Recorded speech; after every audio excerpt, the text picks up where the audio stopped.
Hello, hello, hello. Shalom, shalom, shalom. Como está, capo? Welcome to the JewPino show. Okay, today is probably going to be a two-part show because I'm mostly doing this by myself, but I might get some help later on to help out.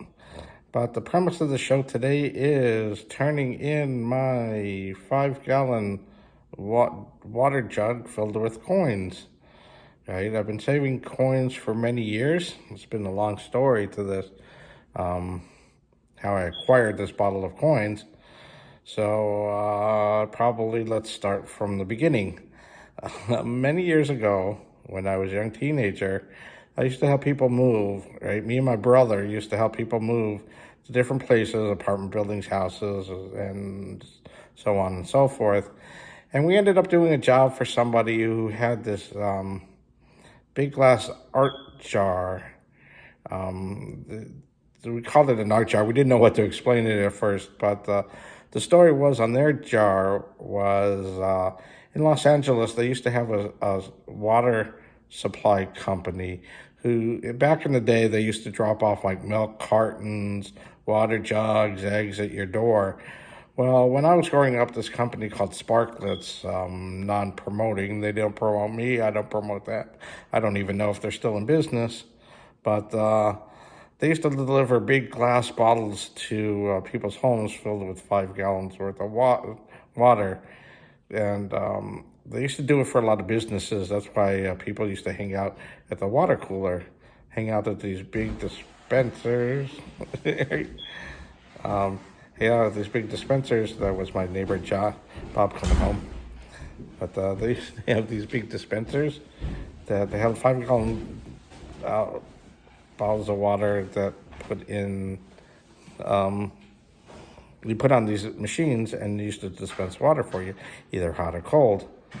So we used to. Sorry, I just got distracted there. Sorry. So when the bottles of water were empty, you were supposed to leave them in front of your house, right? And then they come pick up the old bottles and give you a new bottle of water. Well, back in the day, they used to be old glass bottles, right? These big that used to be pretty funny when the delivery guys used to drop and break them, or there used to be glass all over the place. So they used to be pretty hard to maintain. But so this family that we were moving one day ended up saving in an old 5-gallon Sparklets water bottle. They filled it up with pennies one day, and the pennies were in this glass jar, and the house caught fire, and everything in the house burned down except for this one glass jar that melted, and it melted around all the pennies, and they kept it as an Art Deco item, and they put a big glass table over the top of it, and they put it in the middle of their dining room, or not dining room, they put it in the middle of their living room as a coffee table. And it looked like really cool, right? Because it was this big, you could see the pennies on the inside, and the glass was all morphed. And so one day, yeah, it looked pretty amazing, right? So me and my brother got into discussion, yeah, we should start saving change in a water bottle, yeah, as we were growing up. Well, things changed over, and they didn't make glass bottles anymore. They were starting to do, plastic bottles, like heavy-duty plastic, because the glass bottles were making a mess everywhere when they drop them and break them. So as we were growing up, I'd figure I'd start just saving pennies, and my brother would save odd change in his bottle. We'd pick one up from somebody. We requested one from somebody who was from office buildings who weren't going to use them anymore. So in the meantime, we got a couple of empty bottles, and my brother started to save change, and he used to go cash his change into the bank every once in a while. Well, I was just saving pennies in my jar, and I filled mine up, and I just left it, and I figured when I filled mine up, I got another jar to start filling nickels in. But when I moved from California to New York, or from Los Angeles to Poughkeepsie, it was too heavy to carry. But I figured so I cashed in all the nickels and I kept the pennies, right? And when I moved in with my wife, right? She thought it was so amazing that I had this big 5-gallon jug of just pennies, okay, that she wanted to know how much was in there. Well, to this day, I still don't know how much is in there. I'm guesstimating. I counted it when it was about 3/4 full, and I had about $250 in it. But then I filled it up all the way, so I'm guesstimating somewhere between 300, 350 in pennies. Right? And so I still have that, and I'm saving that. But in the meantime, my wife came up with this idea that we should be saving all the different denomination coins, right? And so to save quarters, dimes, nickels, pennies in each separate jar. So now that's what the issue we're coming to today is. I've been saving the different denominations in jars since I moved up to Poughkeepsie in 2005, and here we are in 2022, and I've gotten one jar full of quarters, right? And the issue with the quarters were, when I moved up here, there was two different styles. They started to do two different styles of quarters, right? Through 1998, here I'm taking a quarter out to show the example, they started to use quarters with these eagle backs. And in 1998, they decided they wanted to represent each one of the 50 states, and they started for asking each state to put it in design for their own state, right? So the back of the quarters now have 50 different designs, and this is just one of them. I'm not sure which state. I just pulled one out of the drawer. I think it might be South Carolina, or no, this one looks like Massachusetts. But they just put symbols, different symbols. I can't get this in focus. But they just put different symbols wherever the state mottos were on the back of the quarters. So we started 2 5-gallon jugs, right? One had quarters on the back and one had the states on the back. So the one that filled up first was the ones with the different states on them. So, my father gave us an idea. My father says, the ones with the eagle backs are going to stop printing and they're going to become collector's items. So you should start putting the 5-gallon buckets in with the eagle backs just so you have some, right? In case they become collector's items. Well, I'm not a coin expert, right? And I don't claim to be. And I know that in 1976, they did what they called the bicentennial quarters. And I don't have any here to show you today, but those are becoming collectible because they don't print those anymore. And I know there's some in circulation, so I'm putting them in with the eagleback quarters. But in the meantime, for those of you who are watching my show, I'm looking the wrong way. I keep trying to look at the lens, the camera lens, so keep me in focus. But for those of you who are out of the country and don't understand what American currency is about, we follow what they call the dollar bill status, right? And our currency is followed by dollar bills, which is, I kind of have to explain it. It's a 1.00. It's 1.00 of a currency. So $1 is equal to one. How do I explain that?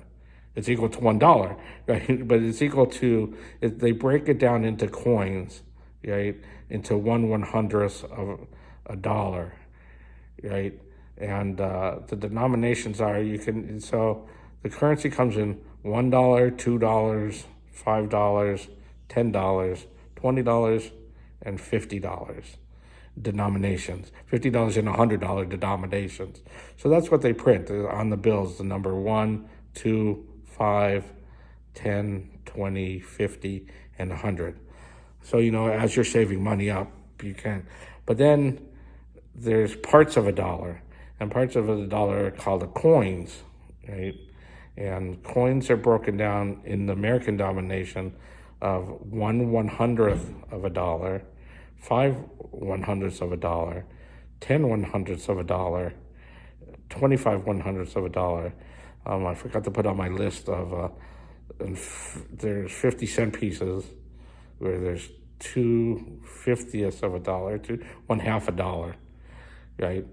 And the terminology for dollar bills, just like in any country, they probably have a nickname for them. In America, we call them dollar bills or bucks or bills or dinero or money. Right? There's different names for them. Coins, a lot of people have trouble with coins because coins have so many nicknames in America. So I'm going to show you a list. I'm going to break down on my list here of what I'm actually created a list to show you on how we break down our money denominations. Right? And shoot, it's coming out backwards because I'm trying to,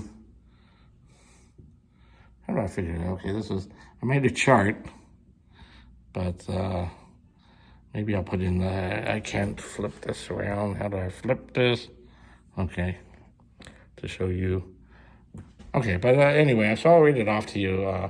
This is what my chart looks like. If you can read it backwards, I'm gonna through slowly.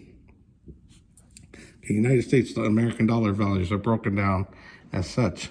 Coins are rounded up in metal discs, right? 0.01 equals 1 cent or 1 penny and equals 1/100th of a dollar.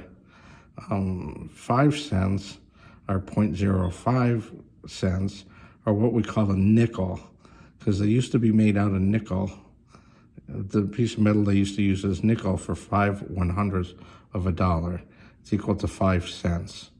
Or if you have 5 of them all together, there's probably about 20 of them make up $1. Right? Then this is the toughest one, that when they print on the coins is 10 cents or 10/100ths of a dollar. We call it a dime. I don't know where they came up with that name, but in Spanish they have trouble. They have trouble with that name because in Spanish the word dime is dime, right, which means talk to me. Right? So a lot of people talk to the coin, right, and say when they put it in a vending machine, they try to tell the vending machine, "Give me one Coke, please," or "Give me one candy, please." When actually it just means 10 cents. The machine wants 10 more cents, right? Then there's 25 cents, which is our quarter, which is what we're turning in today. This is the one we're turning in today, the 25 cents, right?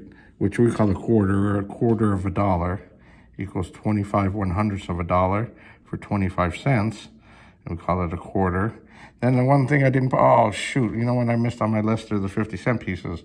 Right? We have what they call, those are very rare. We don't usually use them in a lot of circulation, but there are 50-cent pieces or 50-cent coins that are worth half a dollar, but they say half a dollar on them. So, and each one of these have the name penny, nickel, dime, quarter, dollar on the coin. So in case you get confused, the 50-cent piece says $half, right? And then we'll go down to the breakdown to the dollars. Right, dollar is $1, $2, $5, $10, $20, $50, and $100. So for those of you who are out of the country, that's the backside of a $1 bill. It reads out the number 1 for you. It says United States of America. It says $1 in fancy writing over there. It's got a lot of the American symbols, but okay, so I hope you read those backwards. I know it's the way the camera turns everything around. I just wanted to get that figure a description for those of you who are out of the country, like in the United Kingdom and or Australia or China or Asian countries or European countries who've never heard of, who are not sure when you come to visit America how the dollar bills break down, right? Especially for the coins, because the people get confused, especially when you're traveling, right? You don't know how to use them in case you ever wanted to get an idea how the coins work, right? And so you don't get ripped off. most of the people around America, when they go shopping, they don't use anything more than a $20 bill. So if you're ever coming into the country and you're going traveling, try to get as many 20s or less, right? Because some places like fast food places won't, or storefronts won't cash 50s or 100s unless you're paying in a large amount, right? Anything more than $50. Right now, currently, you could probably, in September 2022, you can get a meal at a McDonald's for maybe $15. I want to say, if you go expensive, yeah, with the shake and the drinks, or fast foods are about $15 to $20. So a lot of the fast food places won't take more than a 20, right? Or just so they don't have to run out of change, or in case the bill is counterfeited, they won't lose out on a lot of money. They'll just lose out on a smaller amount. But so that's the breakdown. But today, as I'm showing, is I've saved up. So I'm going to show you that I've actually saved up the coins in a full jug. And I'm today I'm doing the show from out in the hallway of my apartment building, because my wife is shredding and she's making a lot of noise. She's trying to shred some old mail of ours that she doesn't want our names and addresses to get out on the paperwork. But that is what it is, and I'm working on this project.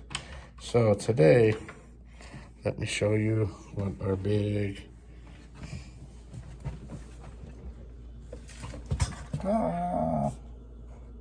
where'd it go?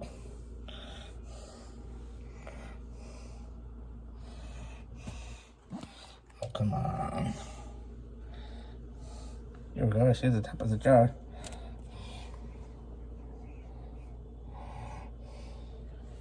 There we go. Okay, so today, this is what our 5-gallon jar looks like. This is what we'll be cashing in. But the thing is so heavy that I can't carry it all by myself. So what I'm going to do is try to show you how heavy it is by putting it on the scale, and then when I get a chance to break through into show number 2, by carrying it into the bank. Actually, we're going to go do it at a credit union, the Hudson Valley Credit Union, where they don't charge us to turn in coins. Some of the stores in the area, like